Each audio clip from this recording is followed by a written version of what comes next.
Hi ಎಲ್ಲರಿಗೂ ನಮಸ್ಕಾರ. Welcome back to our YouTube channel. ಇವತ್ತಿನ ತರಗತಿಯಲ್ಲಿ ನಾವು 7ನೇ ತರಗತಿಯ ಮುಂದಿನ ಭಾಗ 2ನೇ ಭಾಗವನ್ನ ನೋಡ್ತಾ ಇದ್ದೀವಿ. ಇದರಲ್ಲಿ 42ನೇ ಪ್ರಶ್ನೆ ನೋಡಿ. ಈ ಚಿತ್ರದಲ್ಲಿ ಛಾಯೆಗೊಳಿಸಿದಂತಹ ಭಾಗವನ್ನ ಭಿನ್ನ ರಾಶಿಯಲ್ಲಿ ಸೂಚಿಸಿದಾಗ 1 2 3 4 1 ಭಾಗ ಮಾತ್ರ ಕಲರ್ ಮಾಡಿರೋದು. ಸೊ 1/4. 5/6 ರಲ್ಲಿ ಅಂಶ ಯಾವುದು ಅಂತ ಕೇಳಿದರೆ ಅಂಶ ಬಂದು 5 ಅಂಶ ಛೇದ 6 ಆಗಿರುತ್ತೆ. ಸೊ ಇಲ್ಲಿ ಅಂಶ ಕೇಳಿರೋದ್ರಿಂದ 5 ಅಂಶ ಆಗುತ್ತೆ. ಓಕೆ, ಚಿತ್ರದಲ್ಲಿ ಭಿನ್ನರಾಶಿಯನ್ನು ಪ್ರತಿನಿಧಿಸುವಂತಹ ಛೇದ ಯಾವುದು? 1 2 3 4 ಹೌದಲ್ವಾ? ಸೊ 4 ಛೇದ. ಇನ್ನು ಇಲ್ಲಿ ನೋಡಿ 5 1 5 6 7 8. ಸೊ ಇದು 8/5 ಆಗುತ್ತೆ. ಸೊ ಇದರ ಈ ಒಂದು ವಿಷಮ ಭಿನ್ನರಾಶಿಯ ರೂಪ ಯಾವುದು? 8/5. ಇದನ್ನ ಚಿತ್ರದಲ್ಲಿ ನಾವು ಪ್ರತಿನಿಧಿಸಿದಾಗ ಅಂದ್ರೆ 1/4 ಈಸ್ ರಿಪೀಟಿಂಗ್ 2 ಟೈಮ್ಸ್. ಸೊ 1/4 ಅಂತ ಅಂದ್ರೆ ನಾವು ಯಾವ ರೀತಿ ಬರಿಬಹುದು? 4 ಪಾರ್ಟ್ಸ್ ಅಲ್ವಾ? ನೋಡಿ, ಒಂದು ಭಾಗ ಮಾತ್ರ ಕಲರ್ ಮಾಡಿರುವಂತದ್ದು. It is repeating 2 times. So ಇಲ್ಲಿ ನೋಡಿ, ಅದೇ ಈ ತರ ಚಿತ್ರ ಇರುವಂತದ್ದು ಯಾವುದು? ಇದಾದ್ರೂ ತಗೊಳ್ಳಿ, ಯಾವ್ದಾದ್ರು ತಗೊಳ್ಳಿ. Okay, option C is the right answer. ಇನ್ನು ನೋಡಿ, ಇದರ ಗುಣಲಬ್ಧವನ್ನ ವಿಷಮ ಭಿನ್ನ ರಾಶಿಯಲ್ಲಿ ವ್ಯಕ್ತಪಡಿಸಿ ಅಂತ ಇದೆ. 6 2 12 12/7 ಆಗುತ್ತೆ ಇದು. ಓಕೆ, ಇದನ್ನೇನಂತ ಕರಿತೀವಿ? 12/7. ಇನ್ನು ಇದರ ಬೆಲೆಯನ್ನ ಹೇಳಿ ಅಂತ ಇದೆ. Okay, 5 × 2 2s 4. ಓಕೆ, 4 + 3 7/2 ಆಗುತ್ತೆ. 5 7s 35. So 35/2 is the right answer. Okay, 49ನೇ ಪ್ರಶ್ನೆ. ಈ ಛಾಯೀಕೃತ ಭಾಗಗಳ ಭಿನ್ನ ರಾಶಿಯ ಗುಣಾಕಾರ ರೂಪ ಯಾವುದು ಅಂತ ಕೇಳಿದ್ರೆ 1 2 3 4 1 2 3 4. ಇದು ಕೂಡ 1/4 1 2 3 4. So 1/4 1/4 1/4 is repeating 3 times. 1 2 3. So 3 × 1/4 is the right answer. 9/7. ಇದರ ಒಂದು ಮಿಶ್ರ ಭಿನ್ನ ರಾಶಿ ಯಾವುದು ಅಂತ ಕೇಳಿದರೆ ನೋಡಿ, 7 1s 7 8 9. So 1 × 2/7 is the right answer. Okay, 2 × 1/5 ಅನ್ನ ಚಿತ್ರದಲ್ಲಿ ನಾವು ಪ್ರತಿನಿಧಿಸಿದಾಗ ಅಂದ್ರೆ 1/5 is repeating 2 times. So option A is the right answer. ಜ್ಯೋತಿಯು ತನ್ನ ಮಕ್ಕಳಿಗೆ 1.5 ಮೀಟರ್ ನಂತೆ ಪ್ರತಿಯೊಬ್ಬರಿಗೂ ಲಂಗದ ಬಟ್ಟೆಯನ್ನ ಖರೀದಿಸ್ತಾಳೆ. ಹಾಗಾದ್ರೆ ಅವಳು ಖರೀದಿಸಿದಂತಹ ಒಟ್ಟು ಬಟ್ಟೆಯ ಅಳತೆ ಎಷ್ಟು ಅಂತ ಕೇಳಿದ್ದಾರೆ. ಒಟ್ಟು ಬಟ್ಟೆಯ ಅಳತೆ ಇದನ್ನ ನಾವೇನ್ ಮಾಡ್ಕೊಳ್ಳೋಣ? ಫಸ್ಟ್ ಫ್ರಾಕ್ಷನ್ ಅನ್ನ ಸಿಂಪಲ್ ಫಾರ್ಮಿಗೆ ಮಾಡ್ಕೊಳ್ಳೋಣ. ಹೆಂಗೆ? 2 1s 2 2 + 1 3 3/2. ಸೊ ಅವಳು 3 ಜನರಿಗೆ ಖರೀದಿಸ್ತಾಳೆ. 3 3 3s 9 9/2. ಸೊ 9/2 ಅಲ್ವಾ? ಎಸ್, 9/2. ಆನ್ಸರ್ ಎಷ್ಟು? 9/2. ಇದನ್ನ ನಾವು ಮಿಕ್ಸ್ಡ್ ಫ್ರಾಕ್ಷನ್ ಅಲ್ಲಿ ಬರೆದಾಗ 2 4s 8 + 1 ಅಂದ್ರೆ 4 × 1/2 metre is the right answer. ಅಂದ್ರೆ 4.5 ಮೀಟರ್ ಖರೀದಿಸ್ತಾಳೆ. ಇನ್ನು ರವೀನಾ 9 ಸೆಂಟಿಮೀಟರ್ ಉದ್ದದ ಕಾಗದವನ್ನ ನೋಡಿ, 9 ಸೆಂಟಿಮೀಟರ್ ಕಾಗದದ ಉದ್ದದ ಪಟ್ಟಿಯನ್ನ 3/2 ಸೆಂಟಿಮೀಟರ್ ಉದ್ದದ ಪಟ್ಟಿಗಳನ್ನಾಗಿ ಕತ್ತರಿಸ್ತಾಳೆ. ಹಾಗಾದ್ರೆ ಅಂತಿಮವಾಗಿ ರವೀನಾಳಿಗೆ 3/2 ಪಟ್ಟಿಗಳು ಎಷ್ಟು ಸಿಗ್ತವೆ ಅನ್ನುವಂಥದ್ದು ಪ್ರಶ್ನೆ. ನೋಡಿ, ಟೋಟಲ್ ಲೆಂತ್ ಎಷ್ಟು? 9. ಅಂದ್ರೆ ಪೀಸಸ್ ಮಾಡಿದೆಷ್ಟು? 3/2. ಇದನ್ನ ನಾವು ಮಾಡಿದಾಗ ಯಾವ ರೀತಿ ಆಗುತ್ತೆ ನೋಡಿ, ಇಂಟು 1/2. ಇಲ್ಲಿ ಏನು ಇರೋದಿಲ್ಲ ಅಂತ. ಓಕೆ, ಅಂದ್ರೆ ಇಲ್ಲೂ ಕೂಡ 1 ಇರುತ್ತೆ. ಎಸ್, ಈಗ ನೋಡಿ 9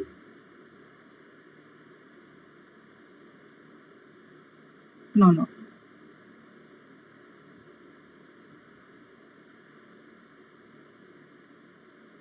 ಇಲ್ಲಿ ನೋಡಿ, ಇದು 9 ಅಲ್ವಾ?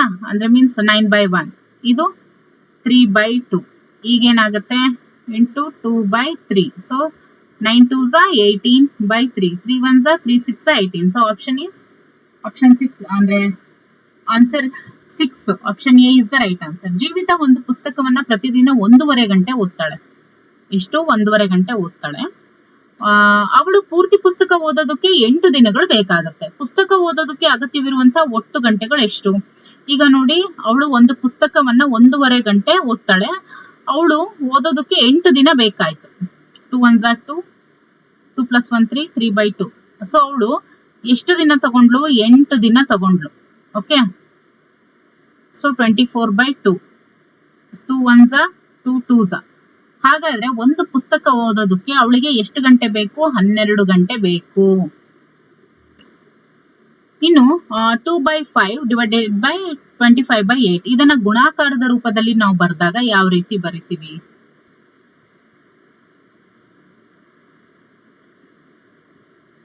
ಗುಣಾಕಾರದ ರೂಪದಲ್ಲಿ ಬರೆದಾಗ ಯಾವ ರೀತಿ ಬರಿತೀವಿ ಅಂತ ಇದೆ. ಈಗ ನೋಡಿ, ಈ ರೀತಿ ಹಾಕೊಂಡ್ರೆ ನಿಮಗೆ ಅದು ಯಾವ ರೀತಿ ಸಿಗುತ್ತೆ? 2/5 ಇಂಟು 8/25. ಸೊ ಯಾವುದು? 2/5 into 8/25. This is the right answer. Okay. ಇನ್ನು 56, ಪ್ರಶ್ನೆ ನಂಬರ್ 56. 5/6 ಡಿವೈಡೆಡ್ ಬೈ 25/8 ಇದರ ಬೆಲೆ ಎಷ್ಟು ಅಂತ ಕೇಳಿದ್ದಾರೆ. ನಾನು ಡೈರೆಕ್ಟ್ ಆಗಿ ಹಾಕೋತೀನಿ ಇದನ್ನ.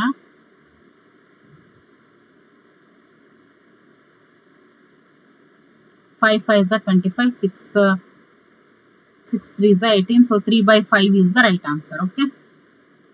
57ನೇ ಪ್ರಶ್ನೆ. ಈ ಚಿತ್ರದಲ್ಲಿ ಬಣ್ಣ ಹಚ್ಚಿದಂತಹ ಭಾಗ ಪ್ರತಿನಿಧಿಸುವಂತಹ ದಶಮಾಂಶ ಅಂತ ಕೇಳಿದ್ದಾರೆ. 1 2 3 4 5 6 7 8 9 10. 1 2 3.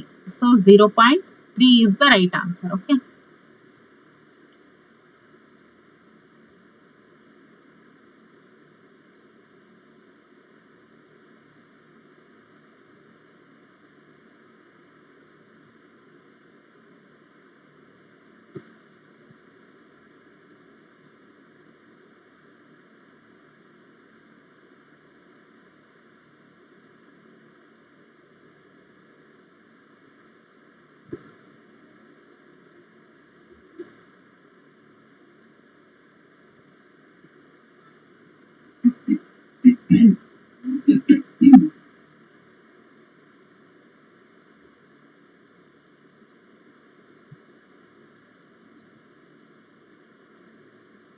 ನೂರ 36 ಡಿವೈಡೆಡ್ ಬೈ 5 ಇದರ ಒಂದು ದಶಮಾಂಶ ರೂಪ ಎಷ್ಟು ಅಂತ ಕೇಳಿದ್ದಾರೆ. ಓಕೆ.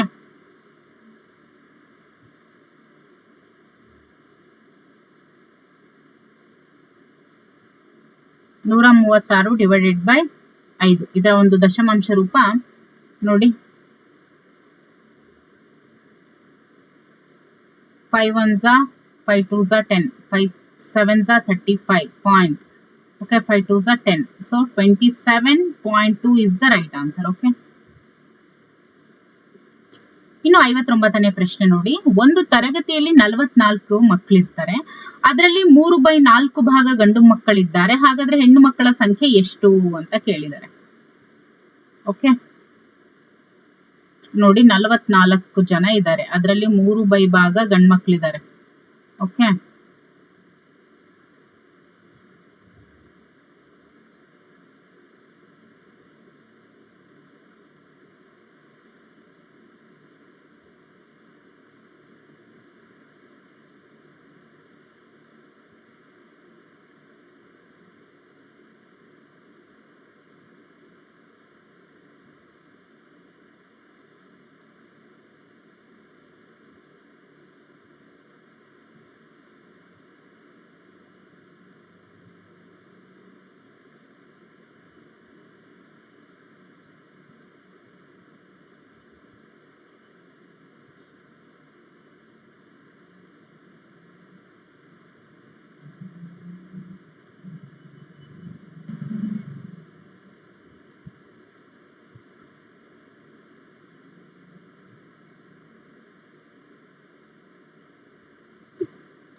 ನಲವತ್ನಾಲ್ಕು ಮಕ್ಕಳಿದ್ದಾರೆ. ಓಕೆ. ಅದರಲ್ಲಿ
ಒಂದು ತರಗತಿಯಲ್ಲಿ ಎಷ್ಟಿದ್ದಾರೆ? 44 ಮಕ್ಕಳಿದ್ದಾರೆ. ಅದರಲ್ಲಿ 3/4 ಅಷ್ಟು ಎಷ್ಟು ಗಂಡು ಮಕ್ಕಳಿದ್ದಾರೆ.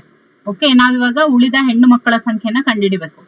3 4s 12, 3 4s 12, 13. Okay, 4 1s 4 3s 12, 4 3s 12. So 33 ಮಿಕ್ಕಿರುವಂತದ್ದು 33 members ಅಷ್ಟು ಎಷ್ಟಿರ್ತಾರೆ? ಹೆಣ್ಣು ಮಕ್ಕಳ ಸಂಖ್ಯೆ ಇರುತ್ತೆ.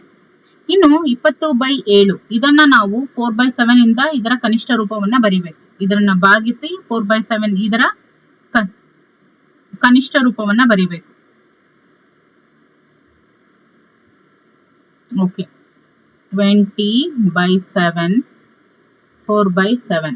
So 20/7 into 7/4.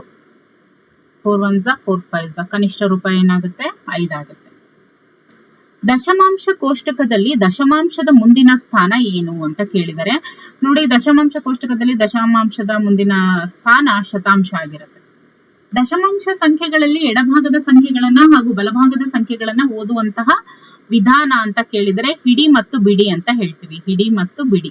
ಓಕೆ, 2.35 ಅನ್ನ 10 ರಿಂದ ಗುಣಿಸಿದಾಗ ಬರುವಂತಹ ಗುಣಲಬ್ಧ ಏನು ಅಂತ ಕೇಳಿದರೆ, ನೋಡಿ 2.35 ಅನ್ನ ನಾವು 10 ರಿಂದ ಗುಣಿಸಿದಾಗ ಬರುವಂತಹ ಗುಣಲಬ್ಧ 23.5 ಆಗಿರುತ್ತೆ. ಓಕೆ, 9.43 ಅಲ್ಲಿ 4ರ ಸ್ಥಾನ ಏನು? ನೋಡಿ 9.43 ಇದರ ಒಂದು ಸ್ಥಾನ. ಬಿಡಿ 10 ಅಂತ ಹೇಳ್ತೀವಿ. ಏನ್ ಹೇಳ್ತೀವಿ ನೋಡಿ ಪಾಯಿಂಟಿನ ಪಕ್ಕದಲ್ಲಿ ಇರುವಂತದ್ದನ್ನ ನಾವೇನಂತ ಹೇಳ್ತೀವಿ? ಡೆಸಿಮಲ್ಸ್, ದಶಾಂಶ ಅಂತ ಹೇಳ್ತೀವಿ. ಓಕೆ, ಇದನ್ನ ನಾವೇನಂತ ಹೇಳ್ತೀವಿ? 4ಅನ್ನ ದಶಾಂಶ. ಓಕೆ, ದಶಾಂಶ. ಇದ್ರ ನೆಕ್ಸ್ಟ್ ಏನಿರುತ್ತೆ? 3, ಅದು ಶತಾಂಶ.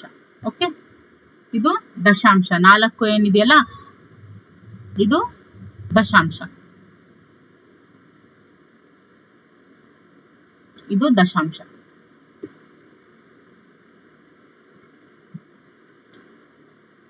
ವಿಸ್ತೀರ್ಣ ಕೇಳಿದರೆ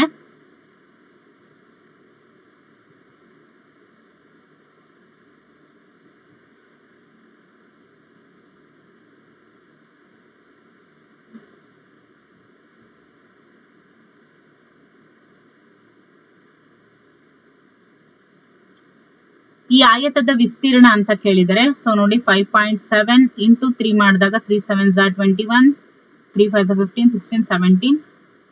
ನೋಡಿ 0.7 ಆದ್ಮೇಲೆ ಇದೆ. ಸೊ 17.1 ಏನಿದೆಯಲ್ಲ, this is the right answer. ನೋಡಿ ಇಲ್ಲಿ 3.1 ಈ ಚೌಕದ ವಿಸ್ತೀರ್ಣ ಅಂತ ಕೇಳಿದರೆ, ಸೊ 3.1 into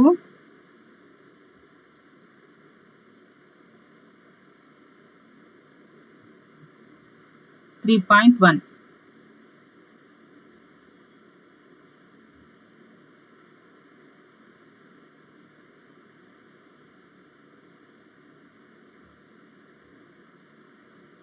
ಏನಾಗುತ್ತೆ ಇಲ್ಲಿ? 1 2 2 ಪಾಯಿಂಟ್ ಆದ್ಮೇಲೆ ಇದೆ. So 9.61 is the right answer. ಅರ್ಧ ಲೀಟರ್ ಹಾಲಿನಲ್ಲಿ ಅರ್ಧದಷ್ಟು ಉಪಯೋಗಿಸಿದ್ರೆ ಉಳಿದಂತಹ ಹಾಲು 1/4 ಲೀಟರ್. ಓಕೆ, 32.5 ಅನ್ನ 10 ರಿಂದ ಭಾಗಿಸಿದಾಗ ಬರುವಂತಹ ಗುಣಲಬ್ಧ 3.25. ಹೌದಲ್ವಾ? ನೋಡಿ 5.6, 3.8, 2.3 ಹಾಗೂ 4.3ರ ಮೊತ್ತವನ್ನ 4 ರಿಂದ ಭಾಗಿಸಿದಾಗ ಸಿಗುವ ಭಾಗಲಬ್ಧ 5.6, 3.8, 2.3, 4.3 ಏನಾಗುತ್ತೆ ನೋಡಿ?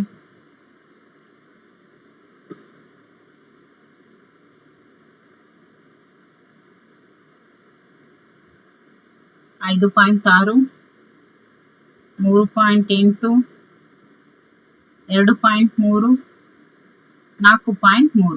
ಓಕೆ, ಎಷ್ಟು ಬರುತ್ತೆ?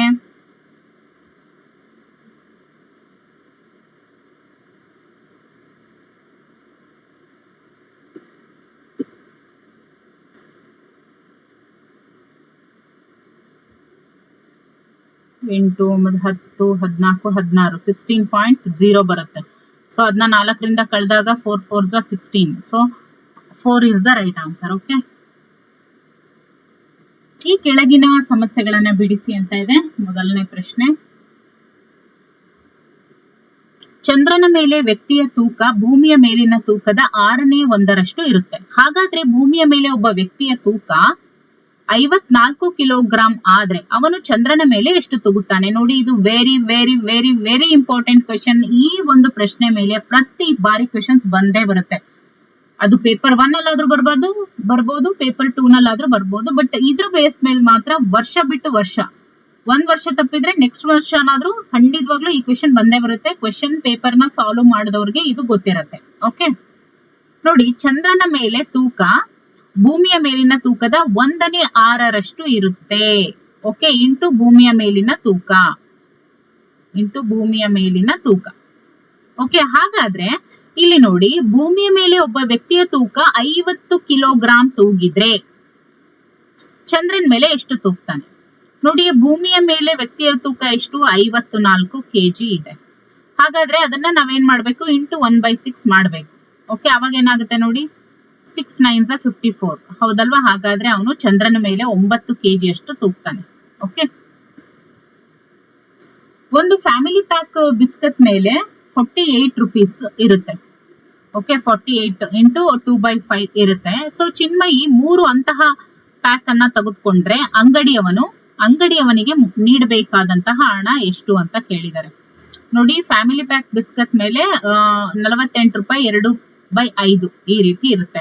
ಓಕೆ, ಹಾಗಾದ್ರೆ 3 ಪ್ಯಾಕ್ ನ ಮೇಲೆ ಅಂತ ಕೇಳಿದ್ದಾರೆ. ಅಂತಹ 3 ಪ್ಯಾಕ್, ಸೊ ಅಂತಹ 3 ಪ್ಯಾಕ್ ಅಂತ ಹೇಳಿದಾಗ ಇಂಟು ನಾವು 3 ಮಾಡ್ಬೇಕಾಗುತ್ತೆ. ಅವಾಗ ಏನಾಗುತ್ತೆ ನೋಡಿ, 5 8s 40, 5 4s 20, 24. ಸೊ ಇದು 240 ಪ್ಲಸ್ 242. ನೋಡಿ, ಇದು 242/5 ಇಂಟು 3. ಹೌದಲ್ವಾ? ಸೊ ಅವಾಗ ಏನ್ ಬರುತ್ತೆ ನಮಗೆ? 726/5 ಬರುತ್ತೆ. ಓಕೆ,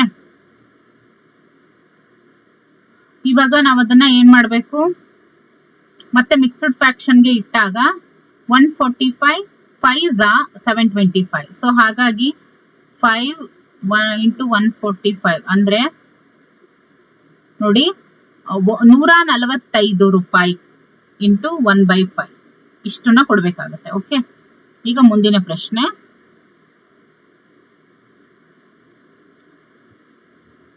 ಸಮಬಾಹು ತ್ರಿಭುಜದ ಸುತ್ತಳತೆಯು 6/5 ಮೀಟರ್ ಆದ್ರೆ ಪ್ರತಿ ಬಾಹುವಿನ ಅಳತೆ ಎಷ್ಟು? ನೋಡಿ, ಸಮಬಾಹು ತ್ರಿಭುಜದ ಸುತ್ತಳತೆ ಎಷ್ಟಿದೆ? 6/7 ಮೀಟರ್ ಇದೆ. ಓಕೆ, ಪ್ರತಿ ಬಾಹುವಿನ ಅಳತೆ ತ್ರಿಭುಜ ಅಂತ ಹೇಳಿರೋದ್ರಿಂದ 6/7 / 3 ಮಾಡಿದಾಗ ಏನ್ ಸಿಗುತ್ತೆ ನೋಡಿ, 6/7 into 1/3. So 3 1s 3 2s 2/7 metre ಸಿಗುತ್ತೆ. ಓಕೆ, 73ನೇ ಪ್ರಶ್ನೆ. 3/4 ಕಿಲೋಗ್ರಾಂನಷ್ಟು ಚಹಾದ ಪುಡಿಯನ್ನ ಸಮವಾಗಿ 6 ಚೀಲಗಳಿಗೆ ತುಂಬಿದ್ದಾರೆ. ಪ್ರತಿ ಚೀಲದಲ್ಲಿ ತುಂಬಿದಂತಹ ಚಹಾದ ಪುಡಿ ಎಷ್ಟು ಅಂತ ಕೇಳಿದ್ದಾರೆ. ನೋಡಿ,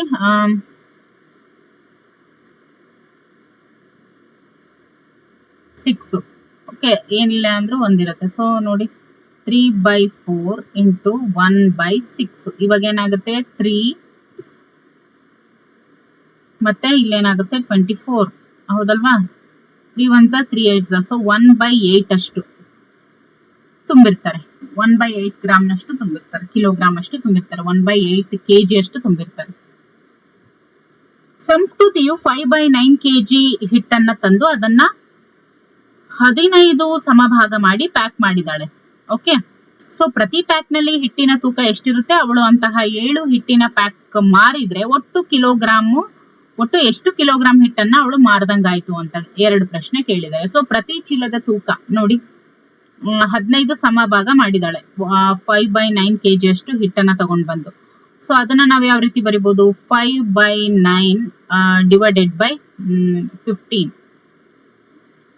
ಸೊ 5/9 ಇಂಟು 1/15 ಆಗುತ್ತೆ. ನೋಡಿ ಏನಾಗುತ್ತೆ? ಇದು 1/ ಅದನ್ನ ನಾವು ಮತ್ತೆ 5 1s 5 3s. So 3 9s 27. So 1/27 kg ಆಗುತ್ತೆ. ಇದಕ್ಕೆ ಆನ್ಸರು 1/27 kg.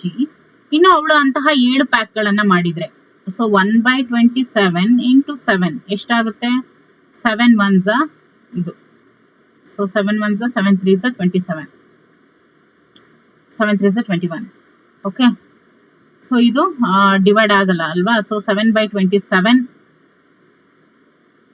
ಕಿಲೋಗ್ರಾಮ್ ಅಷ್ಟು ಅವಕ್ಕೆ ಮಾರಿದಂತೆ ಆಯ್ತು, ಇಷ್ಟು ಕೆಜಿ ಮಾರಿದಂಗೆ ಆಯ್ತು.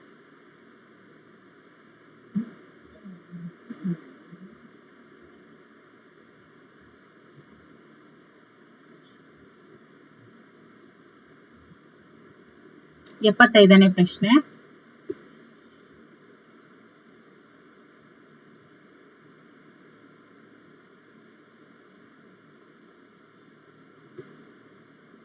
ಶ್ವೇತಾಳ ಬಳಿ 9,600 ರೂಪಾಯಿ ಮೊತ್ತ ಇದೆ. ಅವಳಲ್ಲಿ ಅಂದ್ರೆ ಕಾಲ್ ಭಾಗವನ್ನ ಶೂ ಖರೀದಿಸೋಕೆ ಬಳಸ್ತಾಳೆ. ಉಳಿದ ಭಾಗದಲ್ಲಿ 1/6 ಭಾಗವನ್ನ ಅವಳು ಡ್ರೆಸ್ ಖರೀದಿಸ್ತಾಳೆ. ಹಾಗಾದ್ರೆ ಅವಳ ಬಳಿ ಉಳಿದಿರುವಂತಹ ಹಣ ಎಷ್ಟು ಅಂತ ಕೇಳಿದರೆ, ನೋಡಿ 9,600 ರೂಪಾಯಿ ಆಕೆ ಹತ್ರ ಇರುವಂತದ್ದು. ಓಕೆ, ಅವಳು ಏನ್ ಮಾಡ್ತಾಳೆ? ಶೂ ಅನ್ನ ಖರೀದಿಸೋದಕ್ಕೆ ಅವಳು ಬಳಸಿದಂತಹ ಮೊತ್ತ ಎಷ್ಟಾಗುತ್ತೆ? 4 1s 4 2s 8,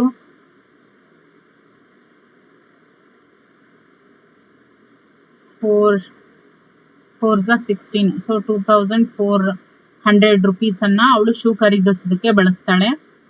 ಇನ್ನು ಉಳಿದ ಹಣ ಎಷ್ಟು? 1/6 ಇಂಟು 2400. ಓಕೆ,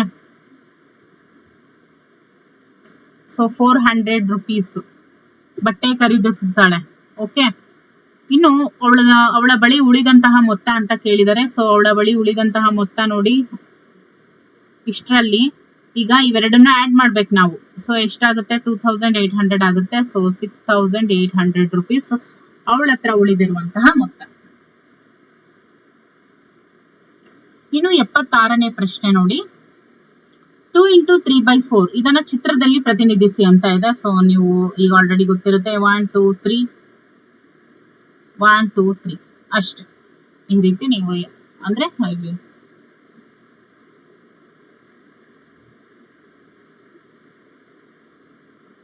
ಯಾವುದು ದೊಡ್ಡದು ಅಂತ ಕೇಳಿದರೆ,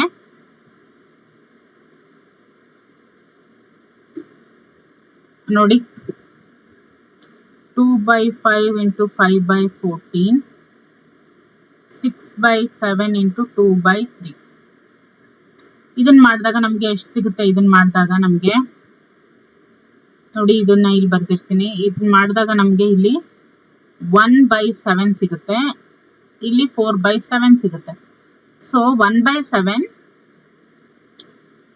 it is less than 4/7. So ಹಾಗಾಗಿ ದೊಡ್ಡದು ಯಾವುದು? 4/7 ದೊಡ್ಡದು. ಮುಂದಿನ ಒಂದು ತರಗತಿಯಲ್ಲಿ ಇನ್ನಷ್ಟು ಪ್ರಶ್ನೆಗಳನ್ನ ನೋಡ್ತಾ ಹೋಗೋಣ.